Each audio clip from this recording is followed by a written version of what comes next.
This is Carla Wills Brandon.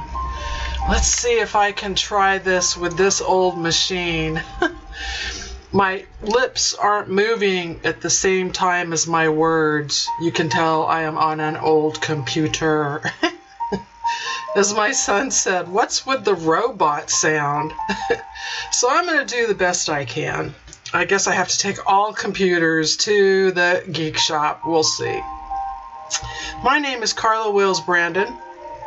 I'm the author of 14 books, several of which have to do with contact with the afterlife.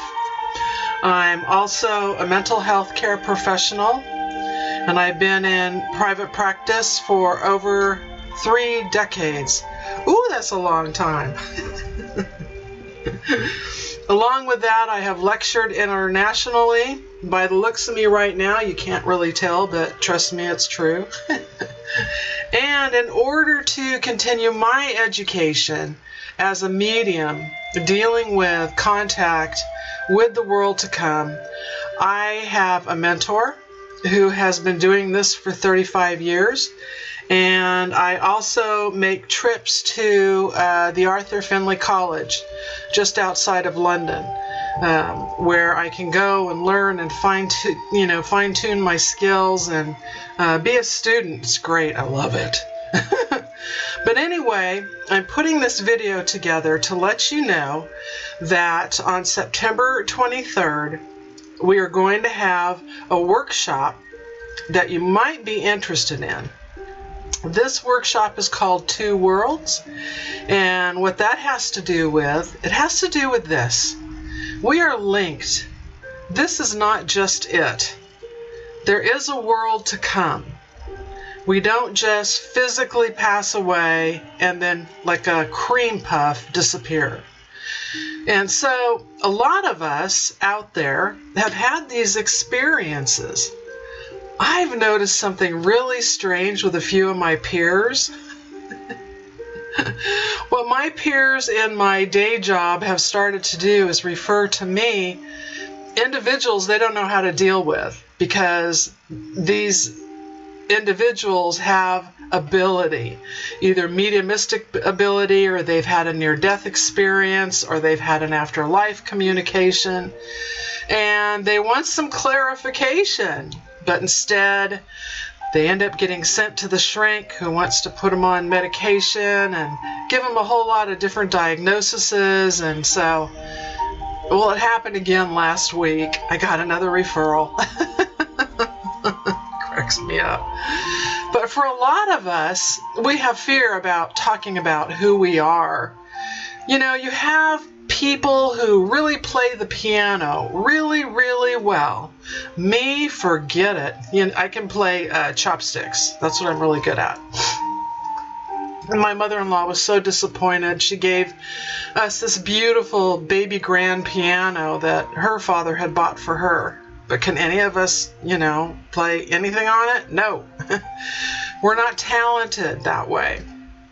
There are some people who are very talented with numbers. They they can look at these equations and make sense out of them. Me, I can't even add and subtract. It's just not my thing. I have to sometimes get some help with the more complicated equations that I'm confronted with. So it's not my deal. My husband, on the other hand, he is wonderful with numbers, as is my youngest son. Both of them are brainiacs in that area. Well, being able to make that contact with the afterlife, it's the same thing. It's exactly the same thing. The only problem is our society poo-poos it. They don't take it seriously. And they oftentimes look at us like we've lost our marbles when we try to talk about it or share about it. There are those of you who have tried to talk about it, and you've been incredibly unsuccessful. I didn't talk about it for years, and I've been a medium all my life. And then there are those of you who go out and you actually can make a living talking about it and demonstrating your ability, just like a mathematician would go out there and demonstrate their ability, and that would be part of their profession. Sadly, we have way too many people who are hiding out. They're hiding out because they're too fearful of even getting information. So they have an experience and they just kind of tuck it way into the back recesses of their mind. But then it happens again. Maybe it comes up in a dream. Maybe someone they really, really love and care about visits them in a dream. And the dream is very impacting. And during that dream, that loved one says, I'm okay, don't worry about me. Or they have another message. They say, I'm sorry, or I'm here for you, or don't worry about me. That's a type of after-death communication. Another type would be smelling something. When I first moved into this 100-year-old house, I smelled roses all on the top floor. Everywhere. They were everywhere. It was brilliant, wonderful. But there weren't any rose bushes. There were no rose bushes around. So I didn't know where it was coming from until years later. Years later, a man who was married to the daughter of the woman who originally lived here shared with me that the original woman loved dried roses and had them everywhere. So that's a type of after-death communication, smelling cigarette smoke, cigar smoke.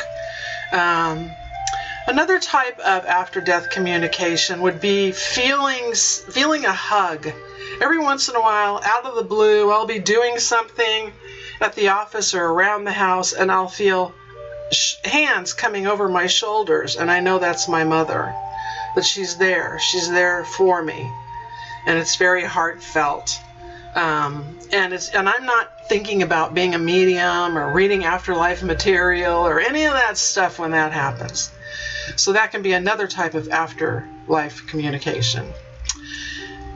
It started out being called after-death communication. I like to call it after physical life communication. Then we have people who have, let's see, what have I covered? Departing visions. I've been researching departing visions for over 30 years, and I've collected over 2,000 accounts. So what is a departing vision? Well, originally it was called a deathbed vision.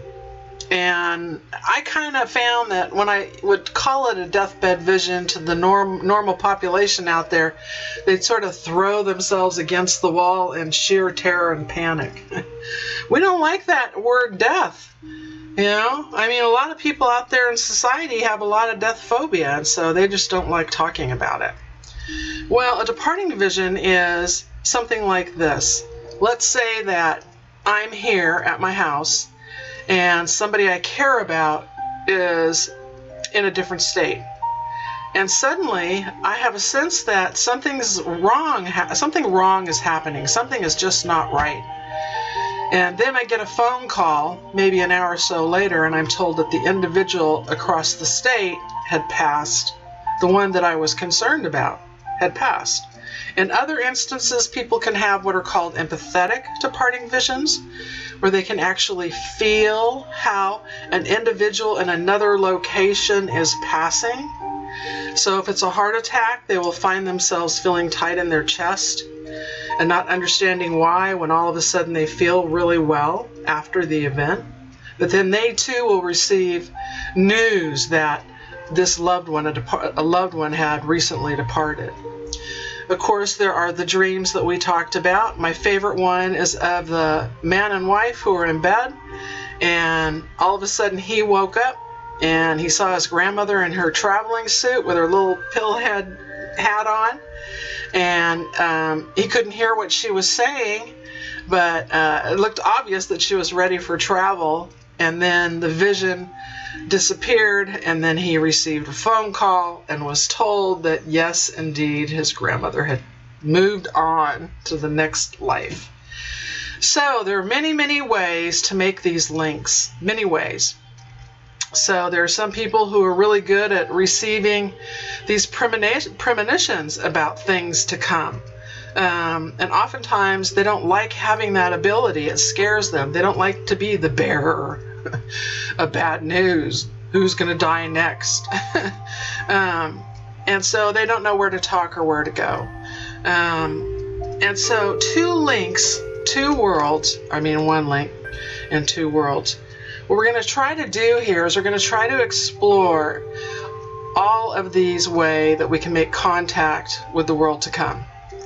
And we're going to help each other during that time too. We're going to share.